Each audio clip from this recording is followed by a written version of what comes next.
Assalamualaikum warahmatullahi wabarakatuh. Perkenalkan, nama saya Gema Nisa Masuti, NPM 1817051020, Angkatan 2018, kelas B. Di sini saya akan menjelaskan tentang Pancasila sebagai sistem filsafat. Yang pertama ada pengertian filsafat. Secara etimologi, istilah filsafat berasal dari bahasa Yunani, philein, yang artinya cinta, dan sophos, yang artinya hikmah, atau kebijaksanaan, atau wisdom. Secara harfiah, istilah filsafat mengandung makna cinta pada kebijaksanaan atau kebenaran yang hakiki. Filsafat adalah ilmu yang mengkaji hakikat tentang segala sesuatu. Hakikat segala sesuatu berarti kebenaran terdalam, kebenaran fundamental, atau kebenaran yang hakiki. Lalu hal-hal yang mendorong manusia untuk berfilsafat yaitu yang pertama ada keheranan. Rasa heran itu akan mendorong untuk menyelidiki. Yang kedua ada kesangsian. Sikap ini sangat berguna untuk menemukan titik pangkal yang kemudian tidak disangsikan lagi. Yang ketiga itu kesadaran akan keterbatasan. Manusia jika menyadari bahwa dirinya sangat kecil dan lemah, terutama bila dibandingkan dengan alam sekelilingnya.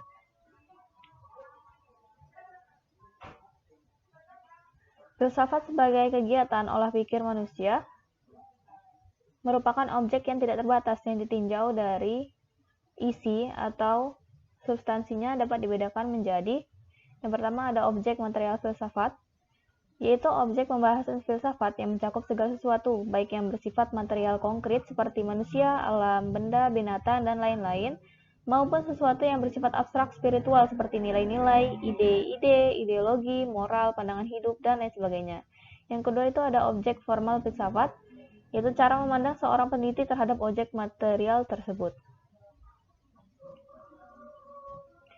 Di sini ada cabang-cabang pokok filsafat. Yang pertama ada metafisika, yaitu yang membahas hal-hal yang bereksistensi di balik fisik, yang meliputi bidang ontologi, kosmologi, dan antropologi.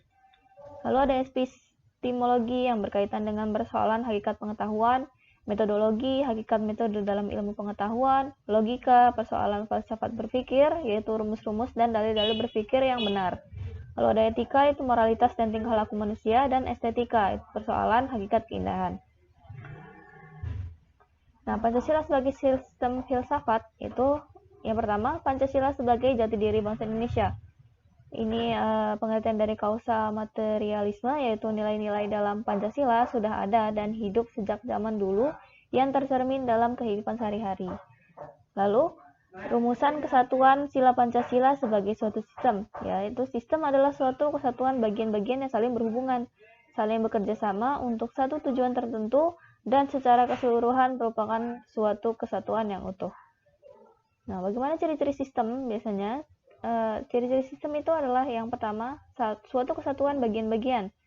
Yang kedua, bagian-bagian tersebut mempunyai fungsi sendiri-sendiri. Yang ketiga, saling berhubungan dan saling ketergantungan. Yang keempat, kesemuanya dimaksudkan untuk mencapai suatu tujuan bersama. Yang kelima, terjadi dalam suatu lingkungan yang kompleks. Masih Pancasila sebagai sistem filsafat, yaitu susunan kesatuan sila-sila Pancasila bersifat organis. Isi sila-sila Pancasila pada hakikatnya merupakan suatu kesatuan peradaban. Dalam arti, setiap sila merupakan unsur atau bagian yang mutlak dari kesatuan Pancasila. Setiap sila tidak dapat berdiri sendiri-sendiri terlepas dari sila-sila lainnya. Dan di antara sila satu dengan yang lainnya itu tidak saling bertentangan. Lalu selanjutnya susunan kesatuan yang bersifat hierarkis dan berbentuk piramidal. Susunan sila-sila Pancasila menunjukkan suatu rangkaian tingkatan luas dan isi sifatnya dari sila-sila sebelumnya atau di atasnya. Susunan sila-sila Pancasila mempunyai ikatan yang kuat pada setiap silanya, sehingga secara keseluruhan Pancasila merupakan suatu keseluruhan yang bulat. Rumusan hubungan kesatuan sila-sila Pancasila yang saling mengisi dan saling mengkualifikasi. Setiap sila terkandung nilai keempat sila lainnya. Dengan kata lain, dalam setiap sila Pancasila senantiasa dikualifikasi oleh keempat sila yang lainnya.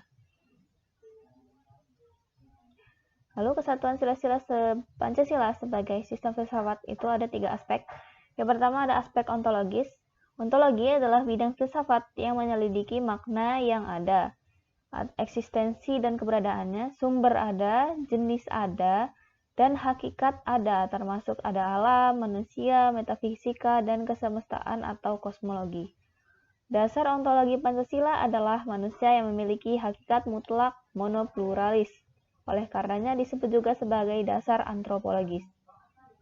Yang kedua ada aspek epistemologi. Epistemologi adalah bidang atau cabang filsafat yang menyelidiki asal, syarat, susunan, metode, dan validitas ilmu pengetahuan. Yang ketiga ada aspek aksiologi.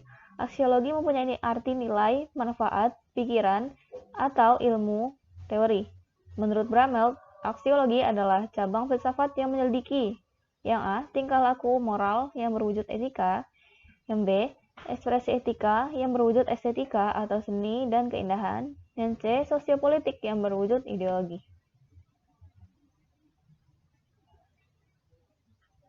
Pancasila sebagai suatu sistem filsafat pada hakikatnya adalah suatu sistem pengetahuan, suatu sistem cita-cita atau keyakinan-keyakinan, sehingga telah menjelma menjadi ideologi memiliki 3 unsur, yaitu yang satu logos, rasionalitas atau penalaran, yang kedua pathos, yaitu penghayatan, yang ketiga etos, kesusilaan.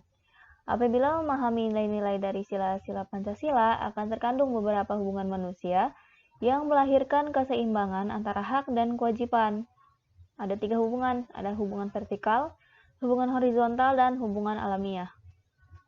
Jadi, kesimpulan yang bisa diperoleh dari Pancasila sebagai sistem filsafat adalah Pancasila memberikan jawaban yang mendasar dan menyeluruh atas masalah-masalah asasi filsafat tentang negara Indonesia. Jadi, sekianlah penjelasan saya mengenai Pancasila sebagai sistem filsafat di Indonesia. Terima kasih atas perhatiannya. Kurang lebihnya saya mohon maaf dan terima kasih. Wassalamualaikum warahmatullahi wabarakatuh.